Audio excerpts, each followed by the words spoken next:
ಹೋಗಿ ಚಪ್ಪಲೆ ತಡಬೇಕು ಜೋರಾಗಿ. ಯೇಸು ಕ್ರಿಸ್ತನ ಮಾತಿನ ಶಕ್ತಿ ಇದ, ಯೇಸು ಸ್ವಾಮಿ ನೆಲ್ಲಿನ ಶಕ್ತಿ ಇದ, ಯೇಸು ಸ್ವಾಮಿ ಉಗುಳಿನ ಶಕ್ತಿ ಇದ, ಯೇಸು ಸ್ವಾಮಿ ಉಡುಪಿನ ಶಕ್ತಿ ಇದ. ಚಪ್ಪಲೆ ತಡಬೇಕು. 12 ವರ್ಷ ಇಟ್ಟ ರಕ್ತ ಬ್ಲೀಡಿಂಗ್ ಆಗೋದು ಒಂದು ಸ್ತ್ರೀ, ಆಕೆ ಹಾದಿ ಕಾಯ್ಲತ್ತದ, ಎಲ್ಲ ದವಾಖಾನಿಗೆ ತಿರುಗಾಡ ಸಾಕಾಗ್ಯದ. ಯೇಸು ಸ್ವಾಮಿ ನಮ್ಮ ಗ್ರಾಮಕ್ಕೆ ಹೊಂಟಾರಂದ್ರ ನನಗರ ಬಲಿ ಆತನ ಬಲಿಗೆ ಹೋಗ್ಲಾಕ ಯಾರಿಗೂ ಬಿಡಲು. ಆಕೆ ಖುಷಿದಾಗ ಸ್ವಾಮಿ ನನ್ನ ಊರಿಗೆ ಹೊಂಟಾರಂದ್ರ ನಾ ಹಿಂದಿನ ಹಳ್ಳಗ ಆತಗ ಮುಟ್ಬೇಕು. ಏನ್ ಮಾಡ್ಬೇಕಂದ ಆಕಿ ಮುಟ್ಬೇಕು. ಯೇಸು ಸ್ವಾಮಿ ನಡೆದ್ರೆ ಬಂದು ಆತನ ಉಡುಪಿಗೆ ಮುಟ್ಟಾಳ ಖಾಲಿ. ಆಕಿನ ರೋಗ ವಾಸಿ ಆಗದಾಗಿಲ್ಲ.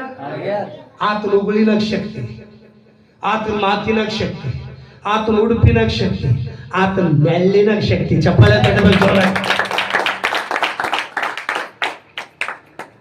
ಆತನ ಮೇಲೆ ಅಂತ ಶಕ್ತಿ ಅದ, ಆತನ ಮೇಲೆ ಅಂತ ಪವರ್ ಅದ. ಆತ ಹೇಳಿದ ಆಯ್ತದ. ಭೂಮಿ ಉಂಟಾಗಂದ್ರೆ ಭೂಮಿ ಉಂಟಾಗದ, ಆಕಾಶ ಉಂಟಾಗಂದ್ರೆ ಆಕಾಶ ಉಂಟಾಗದ, ಸೂರ್ಯ ಚಂದ್ರ ನಕ್ಷತ್ರ ಉಂಟಾಗಲಂದ್ರೆ ನಕ್ಷತ್ರ ಉಂಟಾಗದ. ಸಮಸ್ತ ಸೃಷ್ಟಿ ಮಾಡಿದಂತ ದೇವರ ಆತನ ಮಾತಿನಿಂದ ಎಲ್ಲ ತಯಾರಾಗ್ಯದ. ಆತ ಒಂದು ಮಾತು ಹೇಳಿದ್ರೆ ಆಯ್ತು, ಹೋಗು, ನಿನ್ನ ಪಾಪ ಕ್ಷಮಿಸಲ್ಪಟ್ಟಿದೆ, ನಿನಗ ರೋಗ ಬಿಟ್ಟು ಹೋಯ್ತಂದ್ರ ರೋಗ ಬಿಟ್ಟು ಹೋಗ್ಯದ.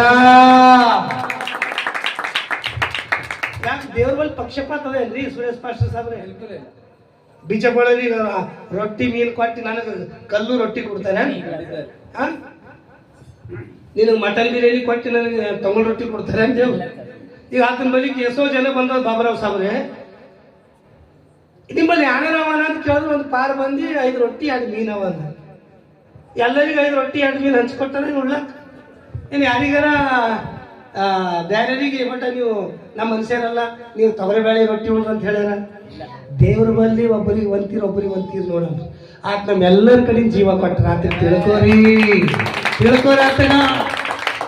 ಅದ ಕಡೆಗೆ ಎಲ್ಲರೂ ನಿನ್ನನ್ನು ಮುಗಿಸ್ಲತ್ತೆ, ನಿನ್ನನ್ನು ಬೇಟೆಗಾರನ ಬಲಿಯಿಂದಲೂ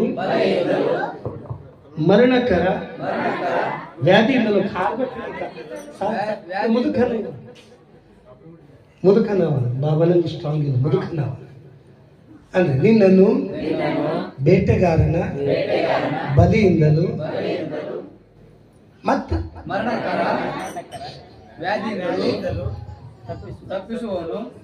ಬೇಟೆಗಾರನ ಬಲಿಯಿಂದಲೂ